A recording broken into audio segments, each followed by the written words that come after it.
ہم سب یہ جانتے ہیں کہ زمین کی طرح دوسرے سیاروں پر اگر زندگی کی بات کی جائے تو وہاں پر سب سے ضروری ایلیمنٹ یعنی پانی کا ہونا ضروری ہے۔ اس کے برعکس اگر زمین پر پانی کے ذخائر کی بات کی جائے تو دن بدن بڑھتا ہوا درجہ حرارت اور آبادی اس قیمتی عنصر کو خطرے میں ڈالے ہوئے ہے اور ایک سنگین مسئلہ پیدا ہوتا نظر آتا ہے۔ ہم زندگی کے لیے سب سے ضروری اور اہم وسائل کی حفاظت کے لیے کیا کر سکتے ہیں؟ آج کے اس ٹاپک میں ہم اس بات کو زیر بحث لائیں گے کہ پینے کے لیے قابل استعمال پانی کو ہم کس طرح بچا سکتے ہیں اور اب تک اس کے لیے کیا اقدامات کیے گئے ہیں۔ پینے کے لیے قابل استعمال پانی کو بچانے کے لیے مختلف ممالک میں مختلف تدابیر اختیار کی گئی ہیں۔ جس طرح جب آپ بھارت میں کوئی سافٹ ڈرنک کین استعمال کرتے ہیں تو اس میں بارش کا پانی استعمال کیا جاتا ہے۔ اسی طرح جب آپ کوئی سافٹ ڈرنک کین مالدیپ میں استعمال کرتے ہیں تو اس میں سمندری پانی کا استعمال کیا جاتا ہے۔ ایسا کیوں ہے؟ اس کی ایک ہی وجہ ہے کہ عالمی سطح پر پانی کا شدید بحران موجود ہے۔ اگر دوسری طرف دیکھا جائے تو یہ بات بھی صحیح ہے کہ زمین کا 70% حصہ پانی پر مشتمل ہے اور یہ مستقل طور پر 1,38,60,00,000 کیوبک کلومیٹر پر پھیلا ہوا ہے۔ لیکن یہ بات بھی قابل ذکر ہے کہ پانی کا 97.5% حصہ انسان کے لیے ناقابل استعمال ہے اور باقی کا پانی جو کہ قابل استعمال ہے وہ دن بدن درجہ حرارت بڑھنے اور آبادی کے بڑھنے کی وجہ سے مسلسل کم ہو رہا ہے، جس کا مطلب یہ ہے کہ ہمارے پاس پینے کا پانی بہت کم موجود ہے۔ 2000 سے 2050 کے درمیان عالمی سطح پر پانی کی طلب میں 55% اضافے کا امکان موجود ہے۔ ایگریکلچر میں سب سے زیادہ پانی کا استعمال ہوتا ہے جو کہ انٹرنیشنل ڈرنکنگ واٹر کا 70% ہے۔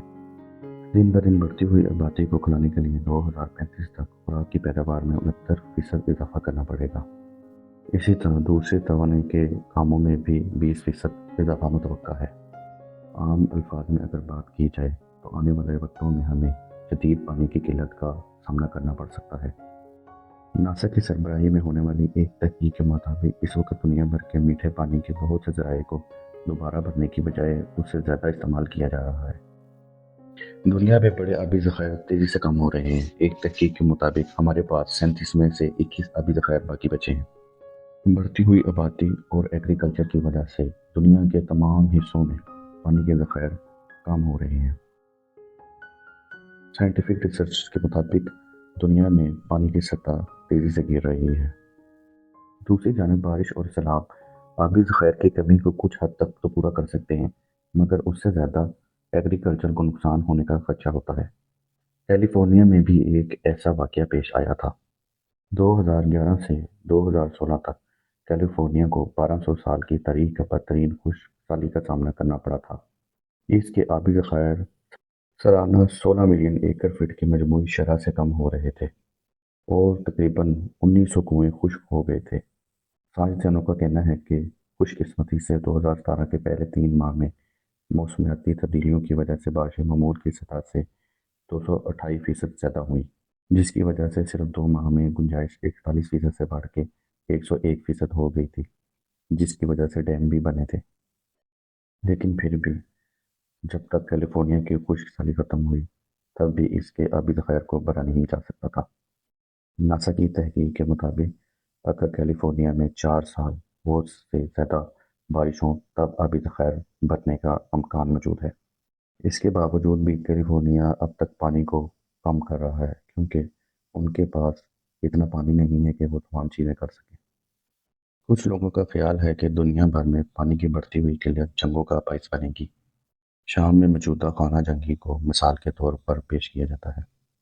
2007 اور 2010 کے درمیان شام کو ریکارڈ شدہ تاریخ میں بدترین خشک سالی کا سامنا کرنا پڑا تھا، جس کا اثر دیہی اور شہری دونوں شہریوں پر اثر انداز ہوا۔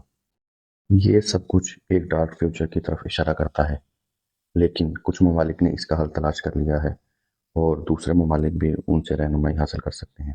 مثال کے طور پر آسٹریلیا نے 1997 سے 2009 تک اپنے ملینیم خشک سالی کے پیریڈ میں کچھ ایسے اقدامات کو نافذ کیا جس نے کاروبار اور رہائشی پانی کے استعمال کو نصف کر دیا۔ آسٹریلیا کی ایگریکلچر اسٹریٹجیز کچھ یوں تھی: فرض کریں میرے پاس پانی ہے اور میں گیہوں اگا رہا ہوں، لیکن آپ انگور یا گندم کی فصل اگانا چاہتے ہیں جو کہ اس سے ایکسپینسو ہے لیکن آپ کے پاس پانی نہیں ہے، تو پھر میں اپنی کم قیمت فصل کو صاف کرنے کے بجائے آپ کو پانی بیچ دیتا ہوں۔ یہ ایسی اسٹریٹجی تھی جس کی وجہ سے آسٹریلیا نے اپنی ملینیم خشک سالی پر قابو پا لیا تھا۔ اسرائیل جسے شدید آبی ذخائر کا مسئلہ ہے، لیکن انہوں نے اپنی قومی سلامتی کے لیے اس مسئلے کو چیلنج کے طور پر قبول کیا ہے۔ اسرائیل میں تل ابیب شہر کے قریب ایک واٹر ٹریٹمنٹ پلانٹ لگایا گیا ہے جو سالانہ تقریباً 14 ارب کیوبک میٹر پانی فراہم کرتا ہے، جس سے تقریباً 50,000 ایکڑ ایگریکلچرل زمین کو سیراب کیا جاتا ہے۔ اسرائیل کی ایگریکلچر ضروریات کا 40% سے زیادہ حصہ آلودہ پانی سے پورا کیا جاتا ہے۔